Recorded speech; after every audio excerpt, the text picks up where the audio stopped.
أعوذ بالله من الشيطان الرجيم. بسم الله الرحمن الرحيم. الرحمن علم القرآن خلق الإنسان علمه البيان الشمس والقمر بحسبان والنجم والشجر يسجدان. Bismillah ar-Rahman ar-Rahim. Assalamu alaikum everyone. Surah ArRahman, ayah number 5. Ash-Shamsu wal-Qamaru bihusban. The sun and the moon move by precise calculation. After mentioning humanity's unique gift of articulate speech, Allah directs our attention to the perfect cosmic balance. The sun and the moon are described as moving by exact calculation. If we see the previous ayahs and then this ayah, it seems like there is a transition here.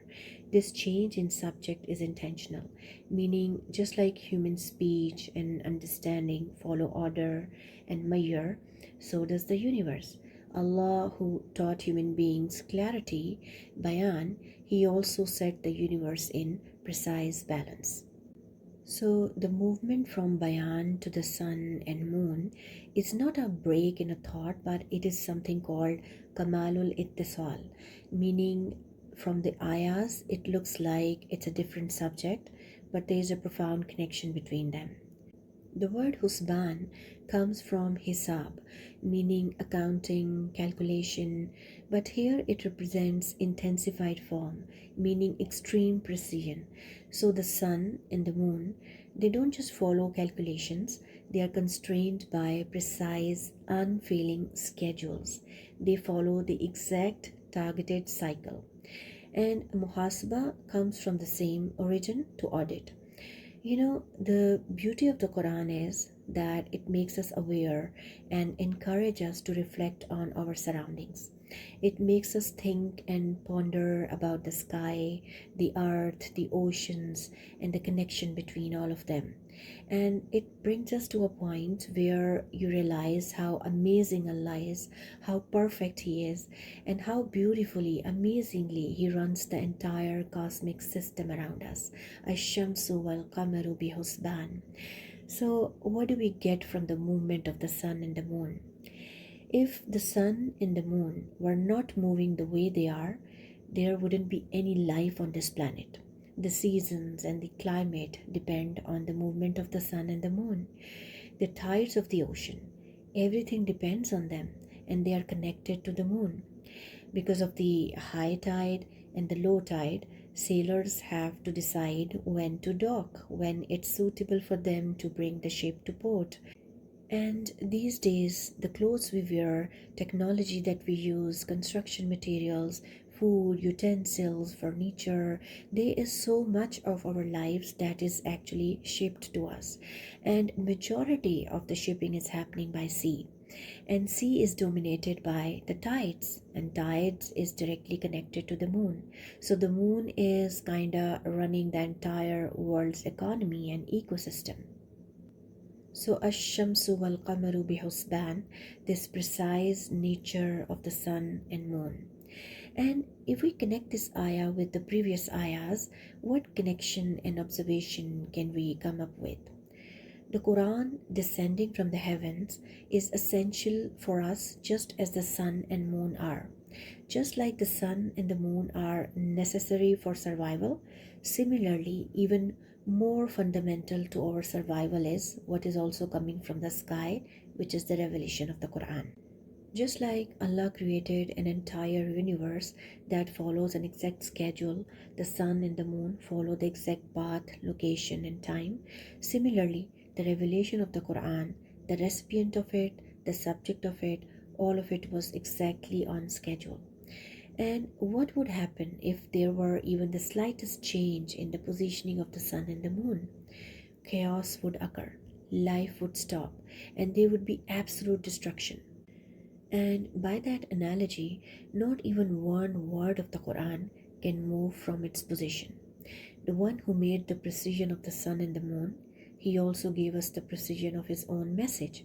Nowadays, when people say, I have issue with the surah and how come the Quran says this, many people, they stop reading the Quran because they come across something that they cannot understand and they bring their own understanding. And all of this is like changing the positioning of the sun and the moon. So Allah says there's no changing in His words. If His words were to be moved, there would be absolute destruction, just like the sun and the moon were moved from their position even a little.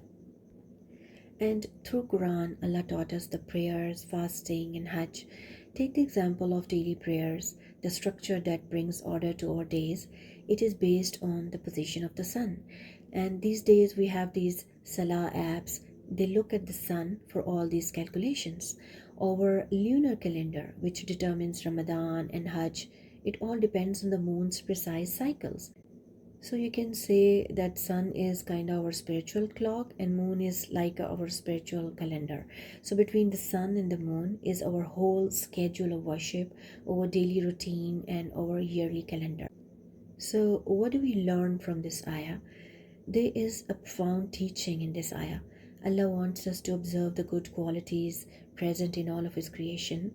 Then He wants us to internalize those qualities in our own lives. So when we observe the discipline of the sun and moon, we are not meant to simply admire it from a distance. Rather, we should recognize that the one who manufactured us deliberately designs His creation with discipline. If that's His design signature and He created us, then He expects the same discipline from us. So how can we try to apply that discipline in our lives?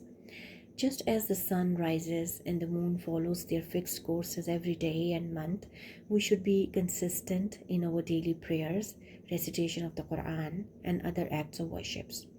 The sun and moon follow precise timings for day, night, and months. Similarly, we should value time. We should manage our time wisely, especially we should offer our salah on time. The natural order of the sun and the moon maintains life on earth. Similarly, we can maintain balance in our lives by balancing worship, or work, or family time, rest, and responsibilities. So there should be a balance in all of these things. If you see the sun and moon, they never fail in their paths. We should also strive to be reliable and trustworthy in our promises, responsibilities, and commitments. And observing sun and moon reminds us of Allah's control and the precise measure set by Him and how smoothly the universe is running by Allah's order. So this encourages us to be mindful of Allah in all our actions and live a purposeful, productive life. And if we follow this divine discipline and make good use of our time, our lives will run smoothly and our days and nights will be filled with barakah.